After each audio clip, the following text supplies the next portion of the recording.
What's up, guys? It's Marshall. I just wanted to go over some fundamentals here today. I wanted to go over some footwork, some positioning. These are the things that I see beginners struggle with the most when they step on the mat for the first time, especially in sparring, because as soon as you start to spar somebody, they start giving you looks, they start throwing stuff at you, and you're not able to think as clearly, not able to think about what you're doing with your feet, not able to think about how you're moving. So you want to have these things ingrained into you. There's a reason we call them fundamentals, and the reason we call them fundamentals is when you're fighting somebody, when you're out there in the heat of things, you don't want to be thinking about this. You want it ingrained in your memory. You want to know why you're doing it. You want to have done it 1,000 times. So let's get right into it without further ado. We're going to go over positioning first. So what am I talking about when I talk about positions? Position is your ability to position yourself in the correct spot to deal with the most damage while taking the least amount of punishment. I know you're not supposed to use words in definitions, but this is an English class. This is fighting. We break all the rules. So let's go over a perfect example of this.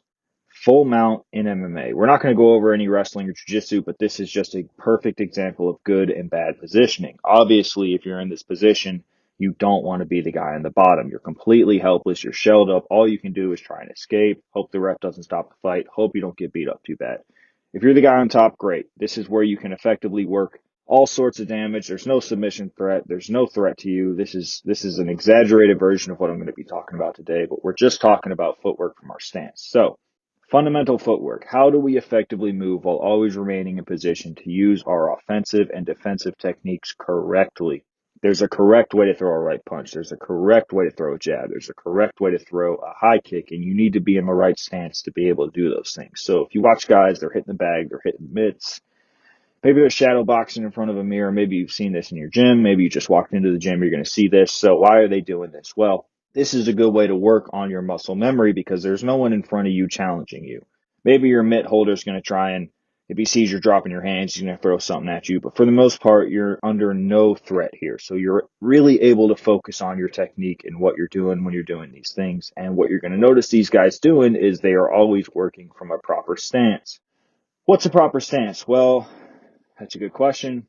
Thai guys will say something, karate guys will say something, boxers will say something, wrestlers will say something. But fundamentally, what you're going to want to have, if you've never worked from a stance before, is something that looks something like this. So, feet at least shoulder width apart, even weight distribution. I say that because you need to be able in MMA to pick up your front or back foot. And if you think about it from a more basic standpoint, I don't know why anyone ever says this, but if I want to pick up my front leg and walk, I have to be able to pick it up. If I have too much weight on it, I'm going to have to take a step with my back foot, move the weight to my back foot, and then pick up my front foot. So it's good to be 50-50 at all times so that if you need to move backwards or forward or left or right, you can pick up the appropriate foot and do it at any time.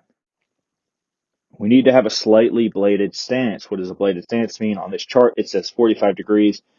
I think 20 to 45 degrees is pretty good, but it just basically means you don't want to be completely facing your opponent or square to them, and you don't want to be parallel to them, which is where you're basically 90 degrees to where they're at, and you're completely sideways to them. So both of those are important, and we're going to break down why those things are important. Why are those things important? Well, your stance is your foundation. Everything happens from your base stance. Every time you take a step, every time you throw a punch, you have to be in a position to do that correctly.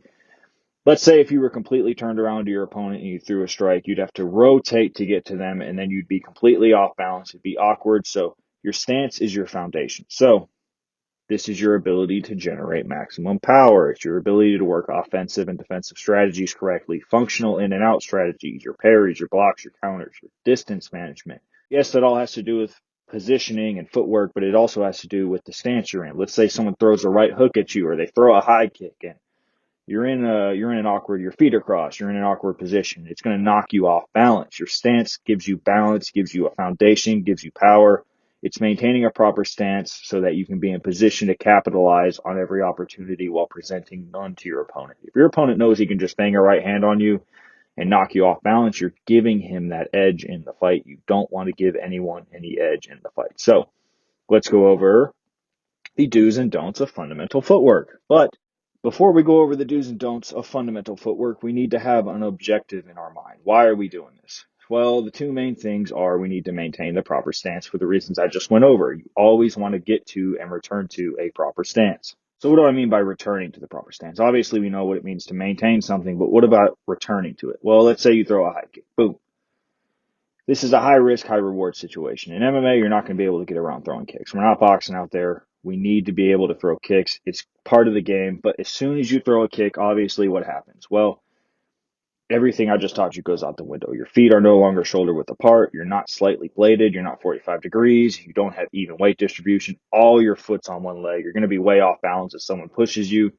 If someone were to push you, you'd be way off balance if you're standing off on one leg. So obviously this is part of the game. So once we throw this, we need to be able to return to our proper stance. In this particular picture, obviously, Leon has sent Usman to the shadow realm. So if he was off balance after this strike, it doesn't matter. But let's say that doesn't happen to you. It's never not happened to me. I always knock people out when I throw high kicks. But let's say you throw a kick and your opponent catches it like this, and now you are out of position. Well, you need to be able to remember your objective, and that is to get back to your stance as quickly as possible because your opponent is going to be looking to throw a counter strike. So the sooner you get back to your stance, the sooner you can respond with a follow-up strike after you get back to position. Obviously, if we look at Leon here, he's the one with his foot hiked up in the air.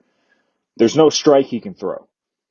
Maybe he can do that Buckley move where he spins around, throws a high kick, but it's very unlikely you're going to be able to do that, especially if you're just starting out working on fundamentals. So your objective in this situation is to get back to your stance as quickly as possible. So that's our objective. What are we not doing when we talk about fundamental footwork? Well, the number one thing, the thing that beginners struggle with the most, and even professionals, even guys who make it all the way to the top, is crossing our feet. We are not going to cross our feet. Why do we not cross our feet? Why is this so hard to do? Well, if you think about just walking in everyday life, you cross your feet. It's what you do. Your back foot comes off the ground, goes to the front, vice versa. This is how we walk. And it's very normal to see beginners come out and they get in their fighting stance. And when they want to move forward, they just simply walk forward. They walk backwards. Well, you cannot get away with that in high level mixed martial arts. And the reason why is because you will be out of position. And I'm going to show you why right now. So let's look in the bottom right corner. This is what we would call a neutral position. So both of these guys are in their stance. They're in a pretty good stance. McGregor's a little bit parallel, but if you look, both these guys are in a position to throw punches, kicks. It's a neutral position. No one really has the advantage here. What you're going to see is that Eddie Alvarez is going to drop his weight and he's going to go in for a big overhand right. And McGregor's going to react to that by thinking it's a takedown. And in this fight, a bunch of times, McGregor has taken his weight off his front foot and he has moved his hips back and he has brought his front foot to his back foot to try and anticipate sprawling for a takedown, which is what you do when someone shoots in against your legs. You bring your legs back away from them and you put your hip into them. And what's going to happen is, boom, he's going to get caught. Now, this is why we don't do this. If McGregor's foot had been tangled up in Eddie Alvarez's foot, right now he is completely off balance. He is launching backwards. Eddie Alvarez overcommitted on this. He hit him with his forearm, but he's knocking him off balance backwards. And McGregor's foot in the direction he's going backwards isn't even on the mat. So he's basically falling right now. And if his foot isn't there to catch him like it's shooting out to do right now, if it's caught in Eddie Alvarez's leg, he would wind up on his back on the mat after taking a big right hand. So what does happen though, because his foot gets out, is he takes a big hop and he carries himself with his momentum. And so does Eddie Alvarez. So what we're going to see is both these guys are way out of position after this sequence. Eddie Alvarez overcommits to his right hand. He has to bring his back leg across and catch himself, plant himself with the momentum he made. McGregor the same. A lot of that momentum got transferred into McGregor with a crossface, and now he's just hopping to get back to his stance and maintain distance. But if you look at these guys, neither one of them is in position to throw anything. And if McGregor had simply stepped back and maintained his stance, look at Eddie Alvarez right now. Hands down, chin city. He is completely open for a counter strike, which is McGregor's whole world. He's a complete counter striker. But look at McGregor. He is not in position. He's not even in a fighting stance. He doesn't have the ability to throw anything. He's not in a stance to throw anything. So this is a wasted opportunity. Not only did he absorb a strike, but he didn't get to give anything back for his trouble. So if we look at this exact same scenario later on in the fight, McGregor is wise to it. McGregor is going to react properly. So right now he's already started, but he's going to launch back into his stance. Eddie Alvarez is showing, he's telegraphing that he's going to throw this big right hand. And when he does, McGregor is not there. McGregor has shuffled, we call it a shuffle movement, where he basically leaps back onto his feet, onto the balls of his feet. And you can see how much distance he's covered here. He's not even in range of Eddie Alvarez anymore, and he's completely frozen Eddie Alvarez because Eddie Alvarez has committed to this right hand, and now there's nothing there for it to hit. So McGregor's going to use his legs as a spring, and he's going to come back and expose Eddie Alvarez for committing to that right hand, this is a textbook example of good footwork in and out strategy. So he's going to hop back on his feet, hop back forward, bang a left hand, boom. And you can see the difference between these two side by side. This is the exact same sequence. Eddie Alvarez dropped his weight through a right hand. On the left, we see that McGregor used proper footwork, jumped back on his feet, jumped back in, shot a counter strike. On the right, we see that he took a big step with his front foot, got caught out of position, and paid for it. So it's a very simple scenario to put yourself in. Which one of these would you like to be? Obviously, you'd like to be the one on the left where you're delivering a massive left hand, or right hand if you're an orthodox fighter, to your opponent for them making a mistake instead of you. So we don't want to rely on our chin to get ourselves out of trouble. I know McGregor won this fight, but he made some pretty big mistakes and his chin got him out of it. But you don't want to rely on that. You want to minimize the amount of mistakes that you make. Do not stand parallel to your opponent. Never stand parallel to your opponent. Now, I know there's some guys that do this pretty well. Michael Venom Page, Stephen Wonderboy Thompson. It's a very traditional martial art thing to do, to stand completely bladed to your opponent. And what you're going to gain out of this is mobility. You will be able to move forward and backward very well on the balls of your feet because you are completely sideways. However, this was only effective back in the day because in traditional karates and even in modern taekwondo, there are no leg strikes allowed. So your legs are not in danger here. However, if we talk about mixed martial arts, which is what we are talking about, this is what your leg's going to look like if you have a completely parallel stance. To this day, I don't think I've seen Stephen Thompson check a leg kick. Now, what he does do pretty well is he'll pick his front foot up when someone goes to throw a leg kick at him. And he's very front foot active, so he can throw a lot of techniques with his front foot. He can throw a side kick, he can throw a head kick, even a hook kick to his opponent. That's typically how he deals with leg kicks. He'll pick his front leg up and throw something so it's not on the ground to be hit. But that's a very advanced move. Stephen Thompson has, I think, 50 wins in kickboxing, 0 losses. He's able to get away with that and rise to the top. But if you look at most guys, they struggle with leg kicks. And it's because leg kicks are fast. They're like a jab. There's not a lot of telegraph to them, and they do massive damage when they land, especially on the right, this new calf kick that's coming to the sport. So probably, more than likely, because this kick is so common and it's so easy and it's so easy to learn, you don't even really have to be flexible. Look at the hips here. You don't even have to have flexible hips. You're going to wind up against somebody who is a leg kick specialist. It's their favorite thing to do. They throw leg kicks. They're really good at it. If you look at Alex Pereira, he's very good at calf kicks. If we look at Yuri Prohaska, he's a very traditional martial art guy. He likes to act like a samurai. He likes to have that Asian traditional karate stance. And you can see him paying for that here. Not only is his calf completely facing Alex Pereira because he has this parallel stance, but he is very front leg heavy, so he can't even pick it up. He can't turn his shin into Alex Pereira because his calf it'd be a completely 180-degree turn, and he can't lift his front leg up to check the kick either because he's so heavy on it. So this is a double whammy, double mistake, and you can see he gets very out of position, gets sat on his butt for it because he's so sideways and front leg heavy. So what do we do? Well, the first thing you want to do is you want to widen your stance and then shorten your stance. And I'm talking about stepping here. This isn't a general rule. This is every time we take a step, this is what we're going to do. Left, right, forward, back, doesn't matter. This is how you know you're doing it right. Obviously, if we start in our forward stance and we were to do it incorrectly, if you were walking every day-to-day life, your back foot would come across and go forward. And that's how you would take a step. But in fighting, we're going to do a little bit different. We're going to take a front foot off the ground. We're going to take our front foot off the ground. We're going to step forward. We're going to place it forward. We're going to widen our stance. So the white puck is where our front foot was. The green puck is where it is now. We have just moved our front foot forward. Now, the only thing we can do now that we have widened our stance is we have to shorten our stance. And obviously, if we've taken a step forward, we don't want to immediately go backwards again. So our front foot is no longer in play. So the only thing we can do is pick up our back foot and move it forward. So this is a classic example of how to move forward. You're going to return to your original stance because you widened it and now you're shortening it back to what it was originally, and we have moved forward. So we can see our original position was backwards, picked our front foot up, set it down, picked our back foot up, followed it, boom, boom. It's kind of like a teeter-tot step.